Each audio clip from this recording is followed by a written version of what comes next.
नवरात्रि चल रही है और अष्टमी और नवमी आने ही वाली है। तो आज मैं आपके लिए अष्टमी नवमी पर बनने वाला प्रसाद की रेसिपी लेके आई हूँ, जिसमें मैंने बनाया है बहुत ही स्वादिष्ट दानेदार सूजी का हलवा। और इसी के साथ हम यहाँ पर बनाएंगे सूखे काले चने। तो आप इसे ज़रूर से ट्राई कीजिए। मैं वर्षा भावसार रसोई घर में आप सभी का स्वागत है। तो चलिए फटाफट से बनाना शुरू करते हैं। तो इसके लिए मैंने यहाँ पर 1 कप काला चना लिया था, जिसे मैंने रात भर पानी में भिगो के रखा हुआ था। अब इसका सारा पानी अलग कर लेते हैं और इसे डाल देते हैं प्रेशर कुकर में। और अब हम इसमें डालेंगे करीब 1.5 गिलास के आसपास पानी। पानी हम इतना डालना है कि चने अच्छे से डूब जाएं। तो अगर आपके पास इतना टाइम नहीं है तब भी आप चनों को यहाँ पर कम से कम 5 से 6 घंटे के लिए अच्छे से भिगो के रखिए। तो इसे रख देते हैं गैस पर और इसमें हम 4 सीटी लगा लेंगे और कुकर को पूरी तरह से ठंडा होने देंगे। यहाँ पर 4 सीटी आ चुकी है। कुकर जब तक ठंडा होता है तब तक हम यहाँ पर इसका मसाला बना लेते हैं। कटोरी ली है, इसके अंदर मैंने डाला है 2 चम्मच धनिया पाउडर, आधे चम्मच डाल देते हैं लाल मिर्च पाउडर, आधी चम्मच हम डालेंगे हल्दी पाउडर, आधी चम्मच मैं यहाँ पर काली मिर्च का पाउडर डाल रही हूँ। और इसी के साथ मैं यहाँ पर डाल देती हूँ आधी चम्मच अमचूर पाउडर। अगर आपके पास नहीं है तो बाद में आप यहाँ पर नींबू का रस भी यूज़ कर सकते हैं। और इसी के साथ 1 चम्मच मैं यहाँ पर नमक डाल देती हूँ। इसमें थोड़ा सा पानी डाल के इसे अच्छे से मिक्स कर लेते हैं और गाढ़ा गाढ़ा हम इसका घोल बना लेते हैं। तो इस तरह से जब हम मसाले घोल कर काले चने बनाते हैं तो मसाले जलते भी नहीं हैं और जो काले चने हैं वो मसालों के अंदर अच्छे से कोट हो जाते हैं। तो देखिए यहाँ पर मैंने इसे अच्छे से मिक्स कर दिया है। तो फ्रेंड्स, अगर आप चाहें तो चने को प्रेशर कुक करते समय थोड़ा सा नमक का भी यूज़ कर सकते हैं, उससे जो चने हैं अंदर तक नमकीन हो जाएंगे। लेकिन मैंने उस समय नमक नहीं डाला है। अब जो प्रेशर कुकर है इसका भी प्रेशर खत्म हो चुका है। तो ढक्कन को खोल लेते हैं और चेक कर लेते हैं कि चना यहाँ पर अच्छे से पका है या नहीं। चने का यहाँ पर बहुत अच्छे से पका हुआ होना बहुत ज़्यादा ज़रूरी है। अगर चने कच्चे रहेंगे तो इतने टेस्टी छोले नहीं बनेंगे हमारे। तो आप देख सकते हैं प्रेस करने पे ये बहुत ही अच्छे से प्रेस हो रहा है। अब मैंने गैस चालू करके गैस पे पैन रखा है। इसके अंदर हम डाल देते हैं 1 बड़ा चम्मच तेल। तेल जैसे ही गर्म होता है हम इसमें डालेंगे थोड़ी सी राई, लगभग आधी चम्मच। राई के तड़कने पे हम डाल देते हैं आधी चम्मच जीरा। 2 हरी मिर्च ली है जिसे मैंने बारीक काटा हुआ है, ये भी इसमें डाल देते हैं। और 1 इंच के लगभग मैंने अदरक लिया है जिसे कद्दूकस कर लिया है। तो यहाँ पर आप अदरक जरूर से डालें। अदरक का टेस्ट चनों में बहुत ही अच्छा लगता है। और अगर आप चाहें तो यहाँ पर खड़े मसाले भी यूज़ कर सकते हैं, जैसे थोड़ी सी दालचीनी या तेजपत्ता भी डाल सकते हैं, लेकिन बहुत ज़्यादा यहाँ पर खड़े मसाले का यूज़ नहीं करें। इसी के साथ मैंने यहाँ पर 1/4 चम्मच हींग भी डाली है। तो यहाँ पर जो है अदरक भी अच्छे से फ्राई हो चुकी है। तो अब हम इसके अंदर डाल देते हैं ये मसाले का घोल जो हमने बना के रखा हुआ था। और चलाते हुए मसालों को यहाँ पर बहुत ही अच्छे से पका लेंगे। तो ये देखिए कुछ देर हम इसे इसी तरह से चला लेते हैं ताकि मसाले जो हैं कच्चे भी नहीं रहें और अच्छे से पक जाएं। तो इस प्रसाद को बनाने के लिए हमें यहाँ पर बहुत ज़्यादा ग्रेवी की ज़रूरत नहीं है। बस बहुत ही सिंपल मसालों से ये जो चने हैं बहुत ही स्वादिष्ट बन सकते हैं। तो अब आप देख सकते हैं यहाँ पर ये मसाले बहुत ही अच्छे से फ्राई हो चुके हैं। तो अब हम इसमें डाल देते हैं ये काले चने। चनों को मैंने छन्नी में डाल दिया था जिससे इसका सारा पानी अलग हो चुका है। और अब हम इसे अच्छे से मिक्स कर लेते हैं।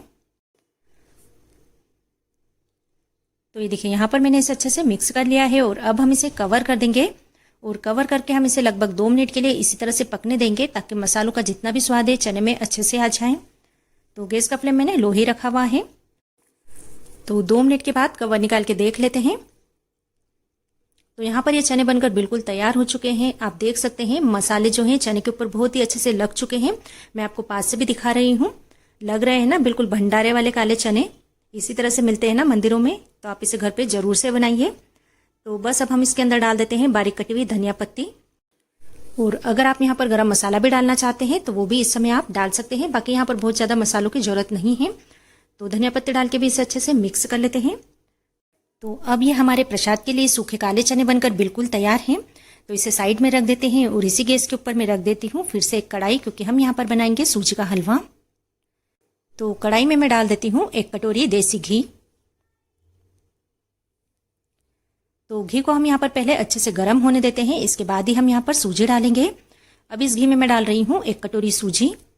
तो सूजी मैंने यहाँ पर बारीक वाली यूज़ की है। अगर आप मोटी वाली यूज़ करना चाहें तो आप मोटी वाली भी डाल सकते हैं। तो चलाते हुए हम यहाँ पर सूजी को अच्छे से भून लेंगे। गैस का फ्लेम हमें लो ही रखना है, हाई फ्लेम पे आप इसे बिल्कुल नहीं भूनें। अगर आप इसे तेज आंच पे भूनेंगे तो जो सूजी है वो कच्ची रह जाएगी और हलवा जो है हमारा एकदम से चिपका चिपका बनेगा और खाने में भी टेस्टी नहीं लगेगा।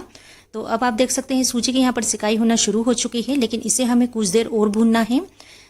तो सूजी हम तब तक भूनेंगे जब तक इसमें एक बहुत ही अच्छा सा कलर नहीं आ जाता। आप कह सकते हैं इसका जो कलर है हमें यहाँ पर गोल्डन ब्राउन सा चाहिए। अब आप देख सकते हैं यहाँ पर इसमें जितना भी घी था वो निकल चुका है, यानी हलवे की सिकाई हमारी यहाँ पर बहुत अच्छे से हो चुकी है। बस यही कलर चाहिए मुझे। बहुत ही अच्छा सा इसका कलर आ चुका है और इसके सिकने की बहुत ही अच्छी सी खुशबू आ रही है। तो मैंने आपको पास से भी दिखाया है, बस यही कलर हमें चाहिए इसका। तो अब हम इसमें डाल देते हैं पानी। पानी मैंने यहाँ पर 3 कटोरी लिया है, यानी 1 कटोरी मैंने देसी घी लिया है और 1 कटोरी सूजी ली है और इसी के साथ मैंने यहाँ पर 3 कटोरी पानी का यूज़ किया है। अब इसे हम चलाते हुए अच्छे से मिक्स कर लेंगे। जैसे ही आप पानी डालें इसे लगातार चलाएं कुछ देर के लिए, नहीं तो इसमें लम्स बन सकते हैं। और अब मैं इसमें डाल देती हूँ ये किशमिश, ताकि ये भी अच्छे से फूल जाए। तो पहले ये आपको थोड़ा पतला लगेगा, लेकिन जैसे जैसे ये पकेगा अपने आप ये थोड़ा गाढ़ा हो जाएगा। तो हम इसे कुछ देर और चला लेते हैं। तो देखिए यहाँ पर मैंने इसे अच्छे से चला लिया है कुछ देर के लिए, लगभग 1 से 1.5 मिनट के लिए। और अब हम इसमें डाल देते हैं चीनी।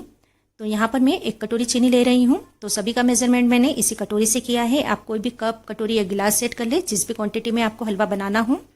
तो चीनी को भी लगातार चलाते हुए हलवे में अच्छे से मिक्स कर लेंगे। तो फ्रेंड्स, आप ये कह सकते हैं कि हलवा बनाने के लिए हमें जो पूरी प्रोसेस होती है उसमें हमें हाथ कहीं भी रोकना नहीं होता है, लगातार चलाना ही होता है। तो अब आप देख सकते हैं चीनी मैंने यहाँ पर अच्छे से इसमें मिक्स कर ली है। तो फ्रेंड्स, अगर आप पहली बार हलवा बना रहे हैं तो सभी चीज़ों का जो मेजरमेंट है मैंने बताया है, बस उसी तरह से लीजिए, तो आपका जो हलवा है बिल्कुल परफेक्ट बनेगा। तो अब आप देख सकते हैं चीनी ने अपना पानी छोड़ दिया है और ये जो हलवा है थोड़ा पतला हो गया है, लेकिन जैसे जैसे ये और पकेगा हमारा हलवा जो है बिल्कुल परफेक्ट हो जाएगा। तो हम इसे लगातार चलाते हुए ही कुछ देर और पका लेंगे। अब आप देख सकते हैं यहाँ पर जो हलवा है इसका कलर भी बहुत ही अच्छा आ चुका है। तो अब मैं यहाँ पर कुछ ड्राई फ्रूट्स डाल देती हूँ। तो जैसे मैंने यहाँ पर थोड़ी सी चारोली डाली है, इसके अंदर हम डाल देते हैं थोड़ी सी पिस्ता और थोड़े से मैं यहाँ पर बादाम के कतरन डाल रही हूँ। जो भी आप ड्राई फ्रूट्स डालना चाहें वो डालें और नहीं डालना चाहें तो इसे स्किप भी कर सकते हैं।